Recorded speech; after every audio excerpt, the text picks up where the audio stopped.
Hi everyone, welcome back to our channel Asha Jyothi videos. ఈ వీడియోలో నేను అందరికీ ఎంతో ఫేవరెట్ అయిన మైసూర్ బొండా ఎలా ప్రిపేర్ చేసేయాలో చూపిస్తున్నాను. నేను ఈ వీడియోలో చూపించిన విధంగా ఇలానే చేసుకోండి. మీ మైసూర్ బొండాలు ఫ్లఫీగా, స్పాంజిలా, పైన లేయర్ అంతా క్రిస్పీగా, లోపలంతా స్పాంజిలా వస్తాయి. ఎంతో టేస్టీగా ఉండే ఈ బొండాలు ఎలా ప్రిపేర్ చేసేయాలో చూసేద్దాం. ఫస్ట్గా ఒక వెడల్పాటి ఒక పెద్ద గిన్నె లాంటిది తీసుకొని అందులో మైదా 1/2 kg వేసుకోవాలి. ఆ తర్వాత 1 టీ స్పూన్ జీలకర్ర వేసాను. అలాగే కాస్త వంట సోడా, తగినంత ఉప్పు వేసేసుకొని ఇందులో పెరుగు వేసేసుకొని కలిపేసుకోవాలి. అయితే నేను 1/2 kg మైదా తీసుకున్నాను కాబట్టి 200 ml పెరుగుని తీసుకున్నాను. అలాగే గట్టి పెరుగును ఇందులో వేయకూడదండి, కలుపుకోవడానికి వీలుగా ఉండదు కాబట్టి మజ్జిగలా పలుచగా చేసుకోవాలి.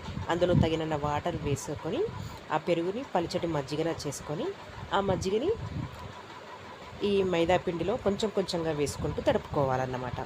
అయితే మనం పుల్లటి పెరుగుతో మనం మైదా పిండి తడుపుకున్నట్లయితే గంట తర్వాత మనం ఈ బోండాలు వేసుకోవచ్చు. అయితే నేను వేసుకున్న పెరుగు అంత పుల్లగా లేదు, అందుకే నేను 8 గంటల పాటు నానబెట్టడానికి పక్కన ఉంచేసాను. 7 లేదా 8 గంటల పాటు మూత పెట్టేసి పక్కన ఉంచిన తర్వాత అప్పుడు ఈ పెరుగు పుల్లగా అవుతుంది కదా, అప్పుడు బోండాలు మంచిగా చక్కగా వస్తాయి. చూడండి, ఇప్పుడు నేను కొంచెం కొంచెంగా ఈ పెరుగు వేస్తూ మైదా పిండినంతా మంచిగా తడిపేస్తున్నాను. అయితే ఇది ఎలా తడుపుకోవాలంటే చాలా సాఫ్ట్గా తడుపుకోవాలి. చూడండి, నేను ఈ వీడియోలో చూపించిన విధంగా ఈ కన్సిస్టెన్సీ రావాలి. ఎంత మెత్తగా అంటే బూరెలు తయారు చేసుకున్నప్పుడు పిండి తడుపుకుంటాం కదా, అంతకంటే సాఫ్ట్గా తడుపుకోవాలన్నమాట. ఇలా ఒక 12 to 15 మినిట్స్ మంచిగా తడుపుకుంటేనే ఇలా కలుపుకోవాలి. 15 మినిట్స్ వరకు మంచిగా కలుపుకుంటే బొండాలు మంచిగా వస్తాయి. ఈ పిండిలోకంతా ఎయిర్ ఫిల్ అయిపోయి సాఫ్ట్గా వస్తాయండి. మళ్ళీ 8 గంటల పాటు నానిన తర్వాత కూడా మరొకసారి మంచిగా కలుపుకున్న తర్వాతనే బొండాలు వేసుకోవాలి. ఓకేనా? చూడండి, ఇలా చాలాసేపు కలుపుతూ ఉంటే పిండి స్ట్రక్చర్ మారిపోయింది, చూసారు కదా. ఇలా సాఫ్ట్గా పలచగా చేసుకోవాలన్నమాట. చూడండి, నేను ఇలా వేస్తుంటే బొండాలు ఎలా వేసుకోవడానికి వీలుగా ఉందో ఈ కన్సిస్టెన్సీ రావాలి. ఓకేనా? ఇప్పుడు ఇది నానబెట్టడానికి నేను పక్కన పెట్టాను.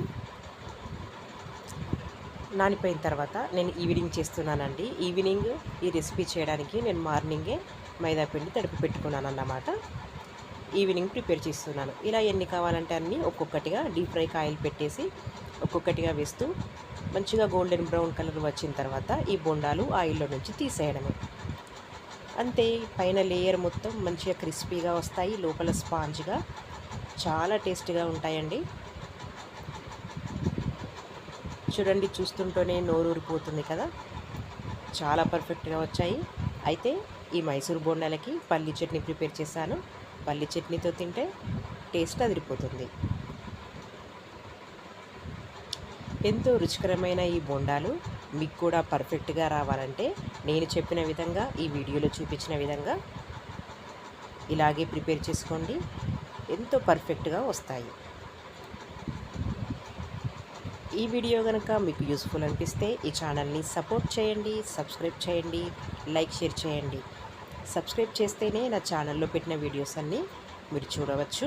మీరు నా ఛానల్ని సబ్స్క్రైబ్ చేసినట్లయితే వీడియోస్ పెట్టినప్పుడల్లా మీకు నోటిఫికేషన్ వస్తుందండి, అప్పుడు మీరు చూడవచ్చు.